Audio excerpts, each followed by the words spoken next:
अस्सलामु अलैकुम वरहमतुल्लाहि वबरकातुहू। अल्हम्दुलिल्लाहि कफ़ा व सलामुन अला इबादिहिल्लज़ीना इस्तफ़ा, अम्मा बाद। औज़ु बिल्लाहि मिनश शैतानिर रजीम, बिस्मिल्लाहिर रहमानिर रहीम। व मन युहिनिल्लाहु फमा लहु मिन मुक्रिम। सामीन इकराम, नाज़रीन इकराम, मैंने सूरह हज सूरह नंबर 22 की आयत नंबर 18 पढ़ी है। आज का टॉपिक यह है अर्नब गोस्वामी की गिरफ्तारी। 4 नवंबर सुबह सुबह बुध के दिन 2020 को रिपब्लिक टीवी के editor in chief Arnab Goswami को अलीबाग की पुलिस ने पकड़ लिया। अलीबाग की पुलिस बंबई के अंदर अर्नब गोस्वामी के घर आई और उनसे चलने को कहा।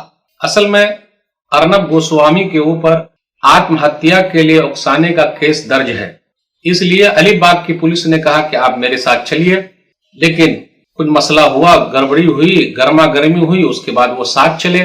ये अलग बात है कि बाद में अर्नब गोस्वामी ने यह कहा कि मेरे साथ मारपीट भी हुई है। केस क्या है? बंबई 2018 का केस है। अन्वे नायक जो डिजाइनर थे रिपब्लिक टीवी के स्टूडियो के, उन्होंने और उनकी मां ने आत्महत्या कर ली। ये मई 2018 का वाकया है। अप्रैल 2019 में महाराष्ट्र के अंदर फडणवीस साहब की सरकार थी, यह केस बंद कर दिया गया। मई 2020 में उद्धव ठाकरे साहब की सरकार है। अन्वे नायक के खानदान के लोग महाराष्ट्र के गृह मंत्री से मिलने के लिए आए और उन्होंने अपनी बात रखी। महाराष्ट्र के गृह मंत्री ने सीआईडी को हुक्म दिया कि वो जांच पड़ताल करे। उसी सिलसिले में 4 नवंबर सुबह सुबह के वक्त अर्नब गोस्वामी को अलीबाग की पुलिस ने गिरफ्तार किया है। नायक के खानदान वालों ने कहा कि मुझे अर्नब के नाम पर धमकाया गया। उन्होंने प्रेस कॉन्फ्रेंस में ये बात कही। लंबी लड़ाई लड़ी है, तब ये मसला यहां तक आया है। असल में अन्वे नायक ने नोट्स लिखा था आत्महत्या से पहले और 3 लोगों का नाम लिया था, जिसमें अर्नब गोस्वामी का भी नाम है।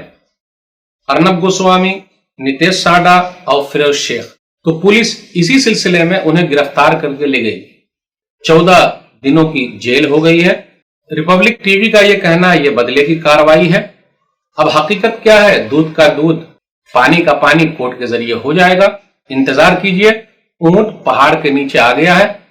अल्लाह जिसको जलील कर दे, दुनिया की कोई ताकत उसे इज्जत देने वाली नहीं है। जैसे को तैसा हाथ ऊपर उठा उठाकर चैलेंज करते करते ललकारते थे, बाल ऊपर कर लेते थे।